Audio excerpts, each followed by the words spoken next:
O nosso Escola Aberta de hoje será sobre a noite de Natal. Para tanto, nós vamos nos basear no livro Festas e Tradições Populares do Brasil, de Melo Moraes Filho. As canções populares, apropriadas às festas e cerimônias da Igreja, a começar do século XIII, desenvolveram-se em esfera mais ampla e com atitude mais autônoma. Distanciando-se dos cantos puramente litúrgicos, encontra-se, todavia, nesse gênero de composições de caráter religioso, a adaptação de sentimentos profanos, de sorte que o pensamento profano e o pensamento religioso nelas se alternam, não apagando de todo, porém, o relevo artístico de seu tipo de origem. Poesia de colaboração anônima, o seu valor é considerável como contribuição ao estudo de frases poéticas e do ideal religioso, que, não há de negar, é a atmosfera fisiológica da razão popular. Os autos e cheganças da noite de Natal remontam ao alvorecer da Idade Média, época em que os natais, produções em verso destinadas a celebrar o nascimento de Jesus, confundiam-se com as composições sagradas, e em que os trovadores e menestréis, seguindo as procissões solenes, os iam exibir nas lapinhas, em visita ao Messias, no presépio de Belém. Então, esses personagens, vestidos de pastores e reis magos, dedilhando as cordas de seus instrumentos, dançavam e cantavam as suas danças e canções, representavam os seus mistérios diante do berço de palhas do Messias das Nações. No meio dessas cenas pitorescas, desses dramas infantis, a poesia imitativa tocava ao seu apogeu. Por isso que a grande nova emprestava ao lirismo voz aos animais, que expandiam as suas alegrias pelo nascimento do Deus menino. Em seus louvores, o coro era uníssono aos tocadores de cítara, partiam nos arpejos cordas vibrantes, e os poetas entregavam-se ao fervor piedoso de suas inocentes inspirações.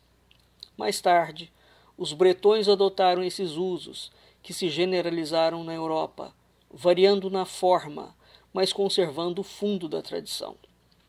Tais costumes, até a primeira metade deste século, refletiram seu caráter antigo na musa popular da Espanha e de Portugal, passando-se deste último país para o Brasil com as primitivas levas colonizadoras. As janeiras dos campos, aldeias e cidades da metrópole, essas usanças tão gratas aos nossos maiores, essas noites de Natal da nossa terra, que o vulto das invasões estrangeiras, descravando dos horizontes a derradeira estrela, entenebrecerá em breve. Arquejam para morrer nas províncias do norte, e os seus ecos, de gerais que eram, apenas se fazem ouvir naqueles centros, felizmente improfanados, ou nos céus da Bahia, o lar clássico das tradições nacionais. Aí, na Bahia, a noite de Natal ainda é uma reminiscência que consola, um sonho de quem adormece em sua pátria, ao perfume inebriante e selvagem das mangueiras em flor. Uma palavra sobre as cheganças e os autos da noite de Natal.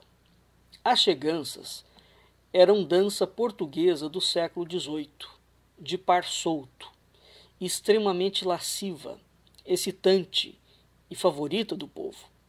Júlio Dantas, na sua obra O Amor em Portugal no século XVIII, Porto, 1917, escreve o seguinte, abre aspas, era uma dança de abominação e de inferno, tão rebolada de quadris, tão jogada de lombos, tão batida de ventres, etc., dançando ancas contra ancas, peneirando-se, coxas contra coxas. Fecha aspas. Atendendo ao pedido assombrado de Frei Gaspar da Encarnação, Dom João V, em maio de 1745, mandou proibir, sob pena de prisão, no aljube e no tronco. O povo, saudoso do bailado querido, cantava, abre aspas, já não se dançam cheganças, que não quer o nosso rei, porque ele diz, Frei Gaspar, que é coisa contra a lei. Meninas bonitas, moças com fitas, casquilhos e abades, freiras e frades, chorai, chorai, chorai. Acabou-se, já lá vai. No Brasil, como sucedeu com o fandango, a chegança denominou alto popular, com um enredo de luta marítima, encontro de cristãos e mouros, traficância, etc. Guilherme Melo divide a chegança em chegança dos marujos, que é o fandango nortista, ou marujada, e a chegança propriamente dita, chegança dos mouros, pertencentes ao ciclo de Natal. Jaime Cortesão, o que o povo canta em Portugal, afirma que, abre aspas, onde a inspiração popular portuguesa, como expressão do gênio nacional, atingiu forma plástica mais rica e original, foi nos altos bailados, conhecidos por fandangos, marujadas e barcas, para os dramas marítimos, e por cheganças de mouros, e para o drama épico da luta entre luso-cristãos e os muçulmanos. Fecha aspas. Além de Silvio Romero e Pereira da Costa, ver Dom Martins de Oliveira, na obra Marujada, editado pela Record no Rio de Janeiro. Ver também Antônio Osmar Gomes, na obra A Chegança, editada no Rio de Janeiro em 1941. Ver Mário de Andrade, Música do Brasil, editado em Curitiba, 1941. Ver Oneida Alvarenga, Comentários a alguns cantos e danças do Brasil, a revista do Arquivo Municipal de São Paulo, 1941. Ver Gustavo Barroso, Ao Som da Viola, no Rio de Janeiro, 1921. Ver a reportagem de Renato Almeida, As Manifestações Folclóricas de Goiânia, na Revista da Semana, de 5 de setembro de 1942, e os seus estudos sobre cheganças de marujos, de mouros, marujadas, fandango, na História da Música Brasileira, segunda edição, 1942. Uma breve palavra sobre as janeiras. Em Portugal, as janeiras já existiam em 1385 e continuam nas Beiras, no Minho, na Extremadura, no Douro. São grupos festivos que visitam as casas do vizindário, cantando e tocando em louvor ao Deus Menino. Em retribuição, recebem agrados, bebidas, alimento. Corresponde aos carameles ou camareles, a serenata típica da Catalunha durante a Páscoa da Ressurreição. Pedir e dar as janeiras, dizia-se, cativo de mil maneiras, e depois darei janeiras, de brocado, escreveu Gil Vicente, na Comédia de Rubena. Havia também o pedir dos reis, depois do dia do Ano Bom, quando as janeiras eram exclusivamente de 31 de dezembro a 1º de janeiro. Antônio Prestes, no Alto da Ave Maria, em 1530, alude às duas tradições. Quebrai-me os pandeiros, fazei-vos agora, por mim, janeireiros. Ou, na ambição se esconde cortesia, vós dai-lhe reis todavia. Gonçalo Sampaio, no Cancioneiro Minhoto, no Porto, 1940, dá-lhe 2 exemplos de janeiras.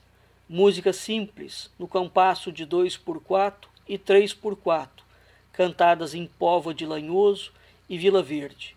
Silvio Romero compendiou muito verso, misturado com outras loas do Natal.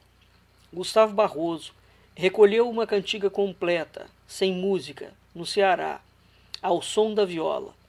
Silvio Romero, em Cantos Populares do Brasil, informa: temos, porém, as mais completas provas no testemunho de pessoas insuspeitas de que por todas as províncias do Brasil as janeiras foram muito populares e concorridas. De sua antiguidade no Brasil, não existe documento como para o Dia de Reis. Nuno Marques Pereira, em 1728, escrevia que em uma noite dos Santos Reis saíram estes com vários instrumentos pelas portas dos moradores de uma vila, cantando para lhe darem os reis, em prêmio do que uns lhe davam dinheiro, e outros doces e frutas.